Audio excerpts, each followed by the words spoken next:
Oh, it is a slow ass day at R&R Workshop, and I have been working all day on this Fender Pro Junior, and it is a baffling affair. I don't know what the hell I'm going to do with it.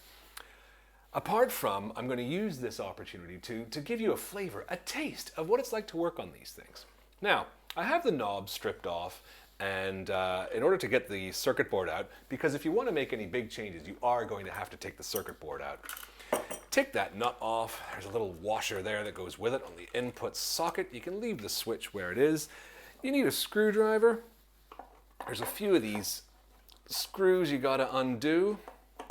And I hope you can, well, you can sort of see what I'm doing. You don't need to see the exact tiny every little detail, just to give you a rough overview of what it's like to work on these things. It is slightly nightmarish, because if I want to change anything at all, I have to take the circuit board out. Safety precautions. Don't you do this at home. I can do this because I know what I'm doing. So don't. Okay, so out comes the circuit board.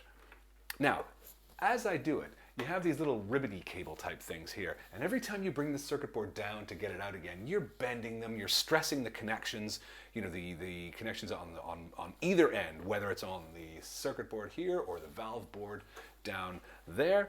So there we are, we're getting this out, and there is, you can pretty much see the backside of the circuit board there. Now, if I wanted to change a resistor, I would have to solder the points back here and then lift it out, put it back, put a new one back in. Same goes with a capacitor or any component on this board. Then I have to put it all back in together again. See, now every time I do this, every time I bend it down like this, I'm stressing the connections. Oh, little valve gone there.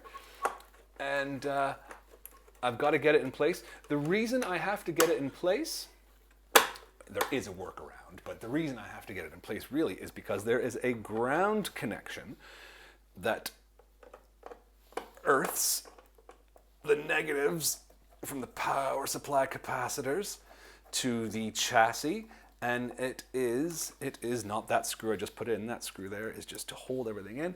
That's this screw here. This is a very important connection because it earths the backs of the capacitors. Now, if I wanted to power it up now, I could, no problem. That's fine.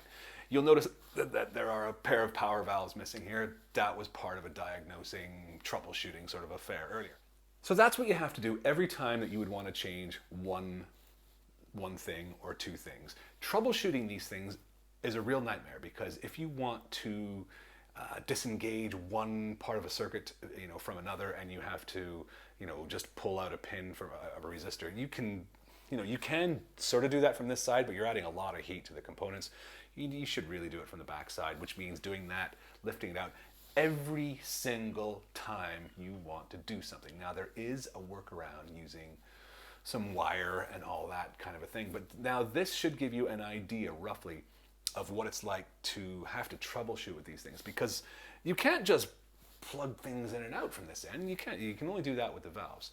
And I've had a real nightmare with this, trying to zero in on why it's doing what it's doing. There's a horrible hum somewhere. It's not a usual, ordinary kind of, I know what that is, kind of hum. It's something else. And I've spent all flippin' day on it, and I don't know where the hell it's coming from.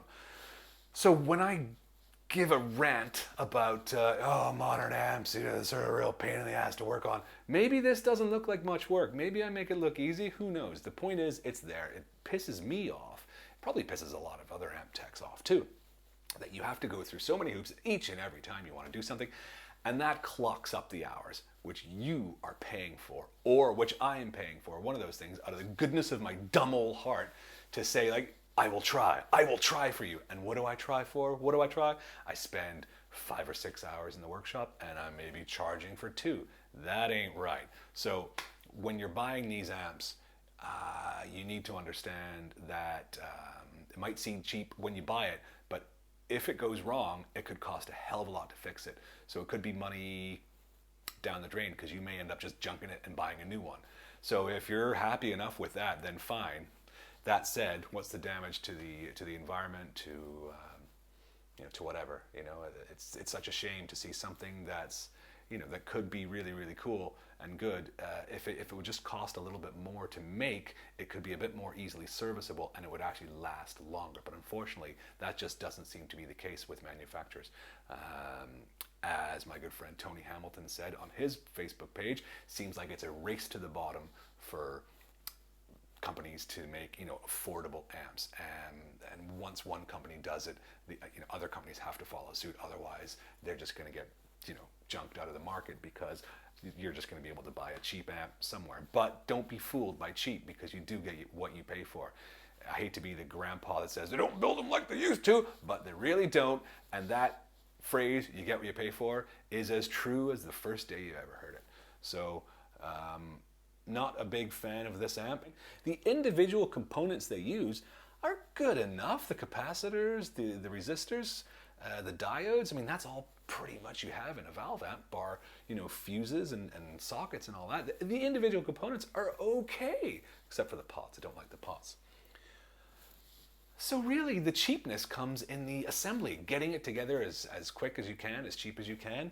And unfortunately, that just means serviceability has just gone right down the toilet. And so if you own an amp like this and it starts to cause some trouble, and you take it to someone and they really can't figure out what it is, don't blame the tech necessarily. I didn't design it, I didn't build it, I didn't buy it, and I didn't break it. I'm trying to fix it, and I can't fix all of those things. So I hope that works or helps.